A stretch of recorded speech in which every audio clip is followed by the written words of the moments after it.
તો સુખદેવજી મહારાજ પરીક્ષિતને ભગવાનના બીજા લગ્નની કથા કરતા કહે છે, દ્વારકાની અંદર એક સતરાજીત નામનો યાદવ હતો.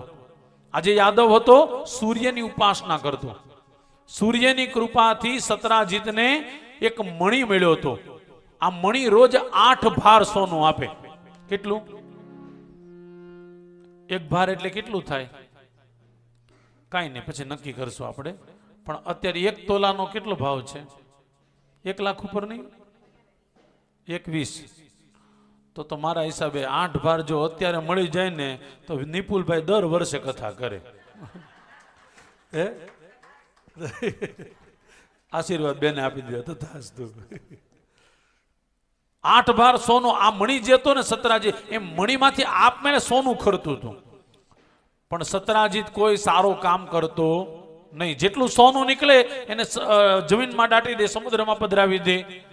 એક વખત મણી પહેરી એને દ્વારકાના સભામાં જાય છે, ત્યારે ભગવાન કૃષ્ણે ઠપકો આપીને કીધું, એટલું બધું સોનું નીકળે ને કાંઈ કામ નથી કરતું, સારું કામ તો કર. કૃષ્ણએ 4 કામ કરવાના કીધા ભાગવતમાં. એક કામ કર, સ્કૂલ બનાવ, એટલે પાઠશાળા બનાવ. બીજું, વાવડી ખોદાવ, લોકોને પાણીની પ્રોબ્લેમ. ત્રીજું, મંદિરો બનાવ. અને ચોથું શું કીધું? અન્ન ક્ષેત્ર ચાલુ કર. દ્વારકામાં નહીં, દ્વારકાની બહાર, કારણ કે અહીં તો બધાને જમવાનું મળી જાય, પણ એવી જગ્યાએ જઈને અન્ન ક્ષેત્ર ચાલુ કર જ્યાં કોઈને જમવાનું ન મળતું હોય. પણ આ સારી ને સાચી વાત હતી એટલે સતરાજીતને ગમી નહીં. હવે સાવ સાચું કેજો, આજે એટલું બધું સોનું મળે છે, નીકળે છે, કાંઈ કામમાં ન આવે. ઈ મણી શું કામનો? તમને ખબર છે હિન્દુસ્તાનનું પતન શેના કારણે થયું? તમને કોઈને ખબર છે? તમને કોઈને ખબર? હિન્દુસ્તાનમાં 2 વસ્તુ નહોતી, ભારતમાં 2 વસ્તુ નહોતી. અંગ્રેજો જ્યારે અહીંયા આવ્યા ને ત્યારે 2 વસ્તુ નહોતું. મારું વાંચન છે એટલે માટે કહું. મારા ગુરુદેવ મને બહુ કહેતા, બેટા વાંચવાનું ચાલુ રાખજો, સુખી થવું હોય તો. ભારતમાં અંગ્રેજો આવ્યા ત્યારે 2 વસ્તુ નહોતું. એક તો વકીલ નહોતા અને બીજું હોટલ નહોતી. અંગ્રેજો જે ગામમાં જતા ને એને સામેથી લોકો જમવાનું આપતા. એટલે અંગ્રેજોએ કીધું અહીંયા આપણો ધંધો હાલશે, કારણ કે બિના ટોટલ હોટલ હોતી નહીં. લોકો ખવડાવવાના પૈસા, ખાવાના પૈસા આપવા માંડ્યા. આ દેણ કોની? અંગ્રેજોની. અને બીજું, ભારતની અંદર વકીલ નહોતા. આપસમાં કોઈ બાંધતા ને તો ગામની પંચાયત ભેગી થઈ અને સોર્ટ આઉટ કરી દેતા, બાંધવા નહોતા દેતા. અને વકીલનું હવે ચાલુ, મારો ધંધો ચાલુ જોઈએ, તમારું બાંધવાનું. એટલે કોઈ વકીલ હોય માફ કરજો, આપણને કઈ કોઈ ન્યારે છે નહીં ને કોઈ, તો વાંધો નહીં. એટલે ભારતની આખી ડેફિનેશન બદલી નાખી આ લોકોએ.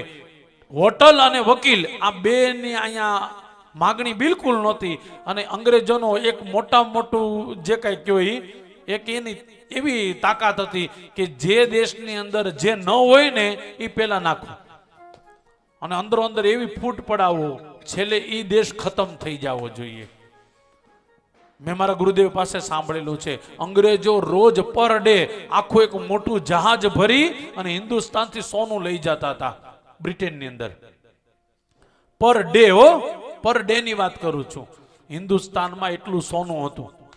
આપણે કહેતા જ ને, જહાં ડાલ ડાલ પર સોને કી ચિડિયા કરતી હૈ બસેરા, ओ भारत देश है मेरा, वो भारत देश है मेरा. આ વાસ્તવમાં સોને કી ચિડિયા ઈ જ ભારત.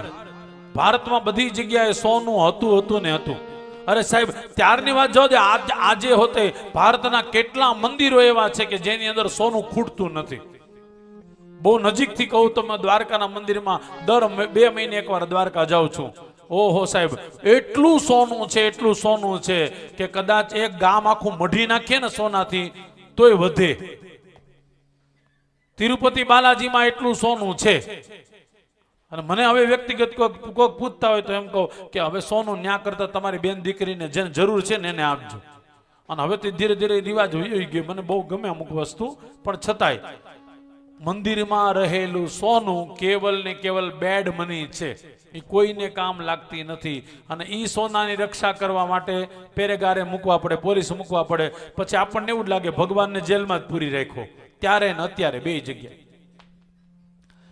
હિન્દુસ્તાનના મને જ્યાં સુધી સાંભળે છે 25 મંદિર એવા છે કે આજે હોતે એમાં ભરપૂર સોનું છે. ભરપૂર એટલે ભરપૂર.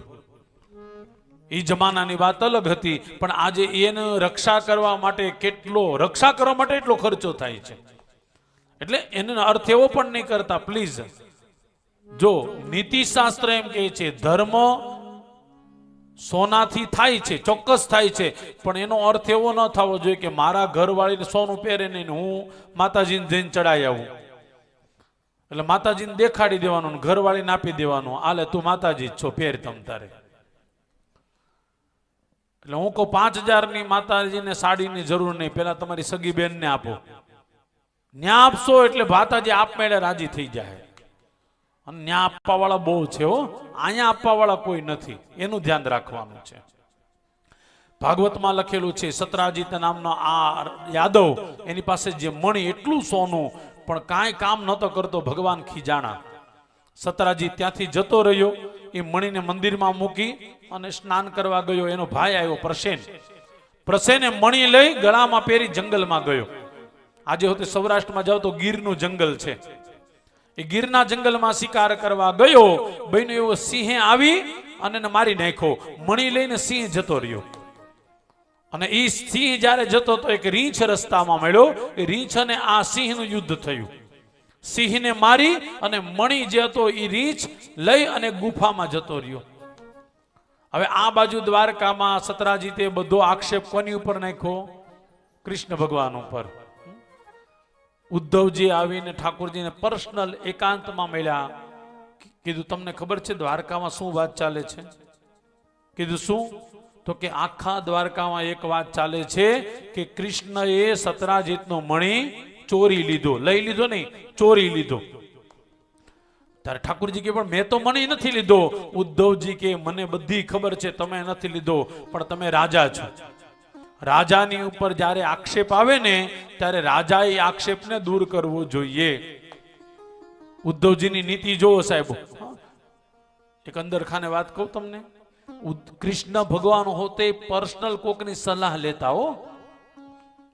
પરબ્રહ્મ પરમાત્મા હતા છતાં એક વ્યક્તિની સલાહ લેતા, અને એનું નામ છે ઉદ્ધવજી.